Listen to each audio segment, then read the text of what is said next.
That differential is more open than your girlfriend's legs in college.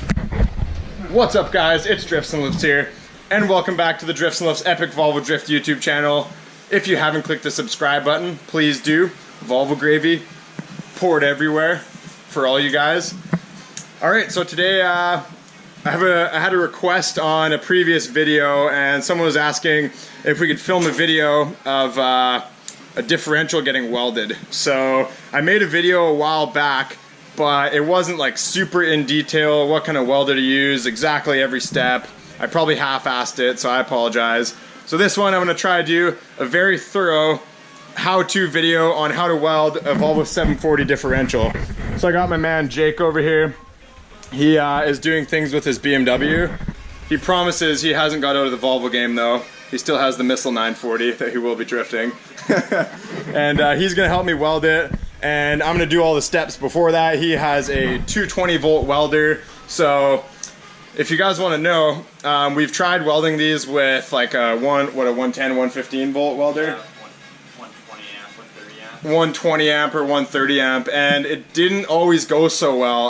A lot of people say, oh, you can weld the diff with a 120 amp, but a lot of the times we've actually had the welds break, and that was with the voltage cranked all the way up and the wire speed set fairly low. So yeah, it's a really good idea to use a 220 volt welder. That's so you're going to get full penetration of the spider gears. It's going to be done properly. You're not going to worry about your welds breaking mid-drift, right? And you want to use gas. Not that flux core is weak, but it's just very. That's a very good point. You want to use gas. Yeah, you don't want, like, you know, deposits and gross stuff in your weld. It's not going to be as strong, and if you guys are drifting hard, there's going to be a lot of abuse on this stuff. So we're going to show you how it's done. All right, guys. So before I get started here, a couple things I also want to address.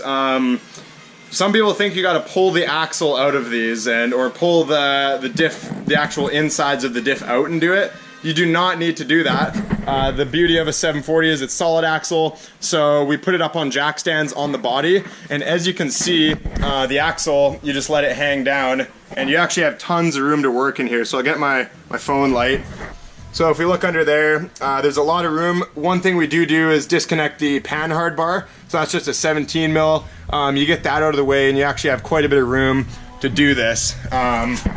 So a couple other things.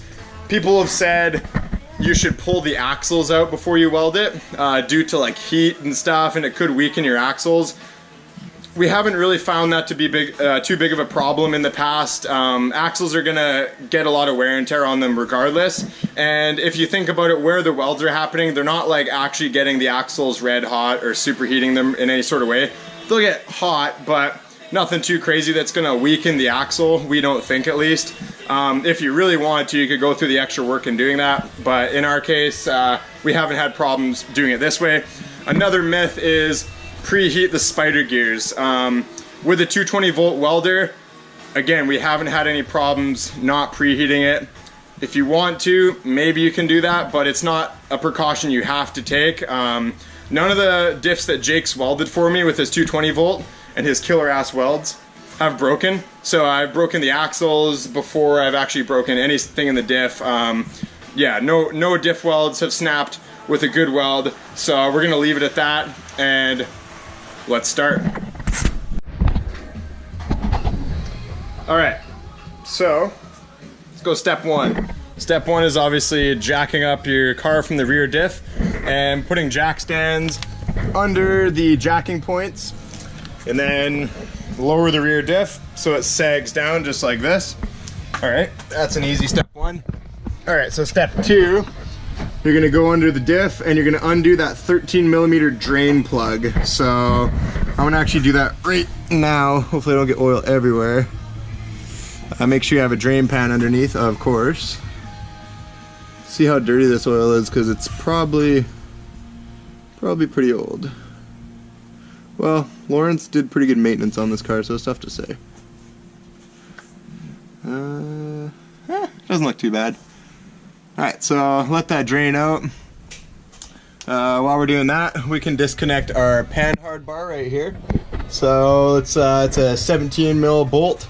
Just disconnect that, and then you're gonna pop the panhard bar and move it upwards, just so you can kind of get more clearance from this diff here. So I'm gonna do that real quick. All right, so you can see I removed that bolt. I'm literally holding my phone light and my GoPro with one hand.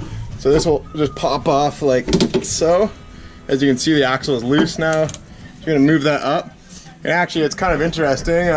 Pretty sure Lawrence, the previous owner of this car, literally went into the IPD catalog and just ordered one of everything. Because this is an IPD panhard bar even.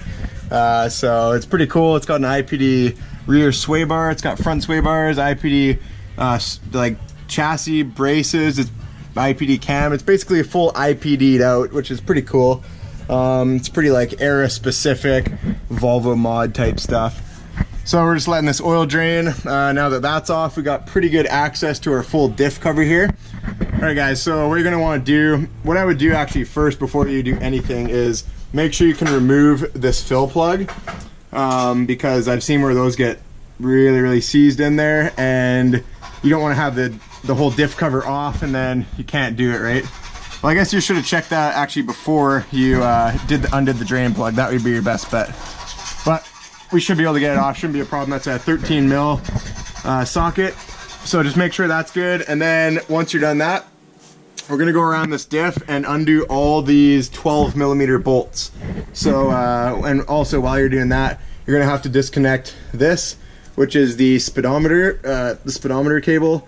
So it's kind of a pain. They're usually pretty corroded, which this one definitely looks like it is. So I'm gonna try to get that off. Let's see if okay, I'm gonna put the camera down for this. So I'm gonna do this, and then I'll get to our next step.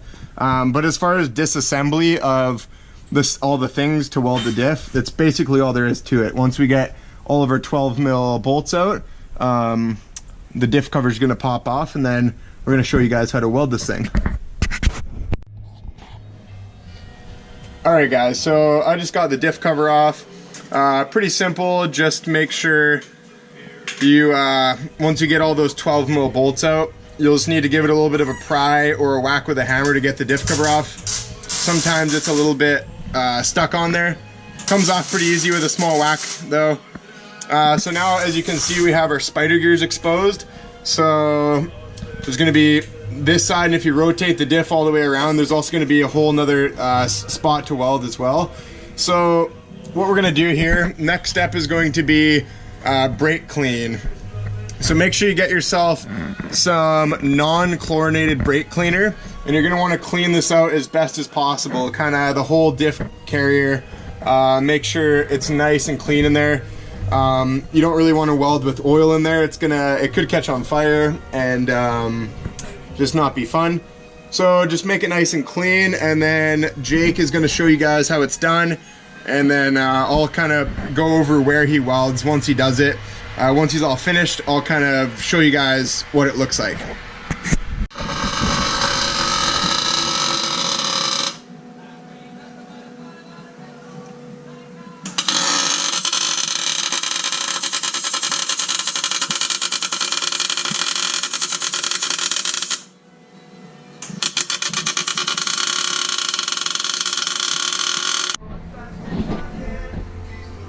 You ready for this, guys? All right, we're gonna crawl under there. Jake just finished up. Okay, let's take a look. All right, so I'll go straight up like this. There's a lot of like weld slag and stuff, but as you can see, you see all the spots that it welded. So we're going one in every corner where all the spider gears meet. So 1, 2, 3, 4. And then Jake actually, I guess, oh, there you go. He also welded a little bit right there. So that actually is welding the spider gear to the carrier. And he did that in a couple spots. And if we rotate this diff around like this with my foot. Oh, or is that too much? Whoops. Well, it's the same on both sides is all I'm saying. So, so yeah, guys, that's pretty much it. As you can see, it is tacked in 4 spots where all the spider gears meet, and he also welded the spider gear to the carrier. All right, So, the next step is going to be trying to clean out all the slag that got dropped kind of in the bottom of the diff. There's not going to be too much, but there will be a little bit, so your best bet is to get as much of it out as you can. If you have like a small magnet tool, that usually works. So you can kind of see under there's a lot of it. So yeah, if you can get a magnet, you can pull it out. Otherwise, you can take an air gun, that works too, but definitely cover your eyeballs before you do that. You don't want oil and brake clean and metal sludge in your eyeballs, because you may not see that great after that. I don't know. Yeah, so next what I'm gonna do, guys, I'm gonna let this cool down a little bit. Then we're gonna start putting our silicone back on the diff cover here. So, sorry, it's a little bright. I set this GoPro camera to its highest brightness setting because I knew it was gonna be dark here. So we're gonna put a thin like coating of silicone all around the mating surfaces of this diff cover. You don't actually want to go like too excessive with it, because it'll actually leak if you go too crazy with it. Just enough so it's all coated nicely. And if you can, try to scrape off the factory gasket that was on there before. You can put it over the gasket, but it's probably not going to seal perfectly. This is all just kind of, you know, precautionary stuff. I mean, you can kind of give it a go yourself. But so what I'm going to do now is put that diff cover back on with silicone, put all my 12mm nuts back. And one thing to remember is this thing right here. Oh, what's going on? Yeah, this thing right here is this bolts up to the top one right there. So that's actually for the e-brake cable that has to go up there. So don't forget that, because that's pretty crucial if you want your e-brake to work. Other than that, pretty much the reverse of what we did taking it apart. So put the diff cover back on, put your panhard back on, put your diff plug back in, and then we're gonna fill it up with about 2 liters, roughly 2 liters of that axle oil. So, oh, my phone fell. As far as axle oil goes, you don't need anything special, just get whatever you can. Usually the cheapest stuff is what I get. So just 80-90, if you can find 90-140 or whatever the heck it is. Really doesn't matter, as long as it's diff oil, it'll do the job. So don't be too concerned. Maybe if you had like an LSD or something different, you might want to put something more specific in, but this is just a welded open diff, so there's really nothing to it. Yeah, so I'm gonna put this back together and I'll show you what it looks like. All right, guys, pretty much good to go here. Let me crawl under here one more time. So everything's buttoned up. We got all of our 12mm bolts in, and if you look up there, the thing for the e-brake cable is also back in its spot. So we got the fill plug off right now. I'm just gonna go ahead and pour about 2 liters of this Pennzoil gear oil in. So it's pretty easy. You're pretty much able to do it with a diff like this.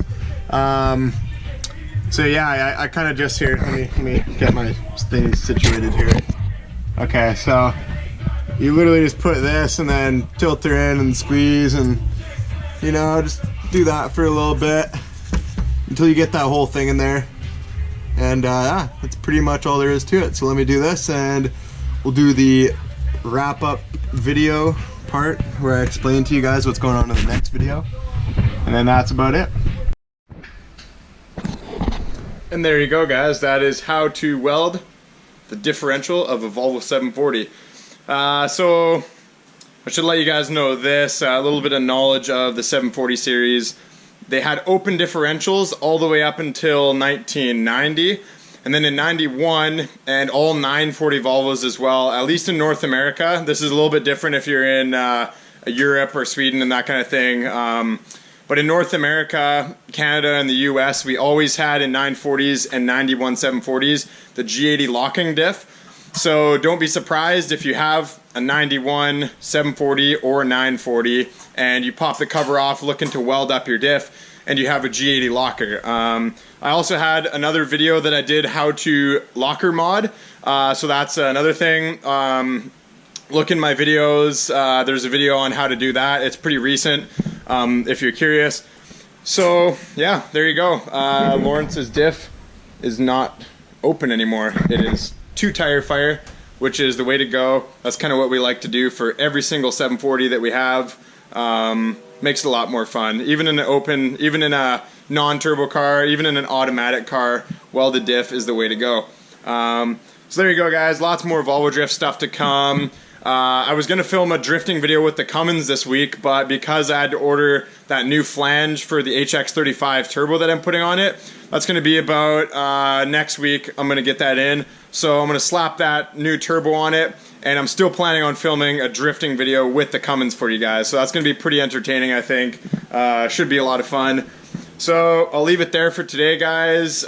Make sure to check out the Drifts and Lifts store if you want your Volvo Drift beer merchandise. Good way to support the channel, keeps me going with these Volvo Drift projects, keeps me alive, keeps me firing steaks down the gut, and yeah, that's basically it. So like and subscribe for Volvo flavored poo farts.